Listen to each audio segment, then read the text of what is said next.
कहिया दिलवा में जखम दी नाम धैले बिया खुशी इहे गम दी। हेलो हेलो ये सही बात बा जानता नहीं का है कि दिल दो किसी एक को और फिर किसी नेक को और ढूंढो जब तक मिल ना जाए देते रहो हर एक को। कितना लोग के देवे के विचार बा आज। धन्यवाद देते रहेंगे वहाँ नहीं देते रहेंगे। अच्छा किसी के पास चश्मा है भाई? चश्मा दरोगा जी राव चश्मा दे न दी लेकिन वो पावर वाला हो कि चश्मा लगा के शाम लगो तारो। लेकिन आज हम ही नहीं कौन जानते निकल कि हम है यूपी बिहार वाला हवे। एकदम सही बात है। हीरो हैंड सम हथियार वाला ना लवर हमारी लोहारी तो होवे कि करा के आँख जो ने मोरे हो ये सखी ई हमार वाला। सही बात है। एक बार बोल दीजिए ना। सही बात है। एक बार बोल दीजिए ना। बोलते रहे एक बार बोल दीजिए। ई हमार वाला हवे। नहीं हमारे वाला के बाद आगे वाला के बोल दीजिए ना। सब लोग जान जाए आज। क्या जान जाए अब बताना नहीं चाहते हम क्या बोले लेकिन हम कहो रुके ना हम कहो कि फिल्म हीरोइन से ना कम लगतारू हे बूढ़ावा जवान के पसंद लगतारू। बस कर पगला रुलाएगा क्या कि केहू कहे बम केहू कहत सनम तू रसियन लगतारू। ना सही बता रहे। जब इतना तारीफ करते हैं तो एगो लाइन सुनी। हाँ खुशी I love you serious I love you serious. आप आई लव यू बोले लेकिन मैं जानते क्या बोलूँ हाँ कि हमारा रहते बोल रे पगला सही बात है।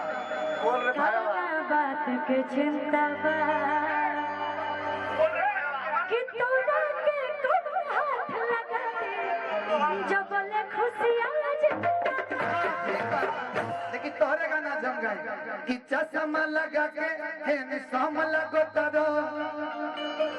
मैडम काजल जी आइए। हाँ इधर है चश्मा। हाँ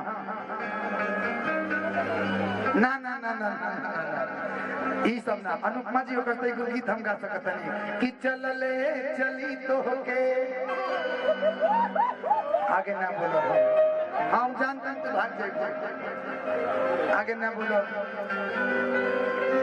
कि चश्मा लगा के शाम लगो तारू। देखिए मैं ऐसा कलाकार हूँ ना ये ऐसे इतनी सुंदर लग रही है। मैं ऐसे कलाकार हूँ मैं किसी को पकड़ लेता हूँ कोई बुरा नहीं मानता। ढेर मत सटा बे हम सुबह डरम में चल ड्यूटी इतना तेज कर दूँ हमके। ये मेरी पुरानी मित्र है मित्रिया है मित्रिया कि चश्मा लगा के शाम लगो तारो कि साउथ वाला हीरो से ना अरे कम लगो तारो कि तोहरे के दिल हम देहबे करे जा तू तो बम लगो तारो। किशन भैया हमारे अपना बोर्ड से और एक ऐसे व्यक्ति जो सभी कलाकारों को सपोर्ट करते हैं दिल से अभिनंदन बड़े भैया को। आप काफी देर से यहाँ बैठे हैं और हम लोग कुछ सुनेंगे आपसे आज मुझे बोलते हैं आप कि चश्मा लगा के हेडफोन लगा साउथ वाला हीरो से ना धम लगो तारो चश्मा लगा के शाम लगो तारो साउथ वाला हीरो से ना। सूरज नहीं बोलेगा खुश। अच्छा भाऊजी के नाम खुशी है कि तोहरे के दिल हम देहबे करे जा तू तो बम लगो तारो।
एक लाइन बड़ा प्यारा हीरो हो धीरे धीरे हंस के कि हीरो हो धीरे धीरे हंस के रहेला दिलवा में धंस के लेकिन के मुस्कान मारे सीधे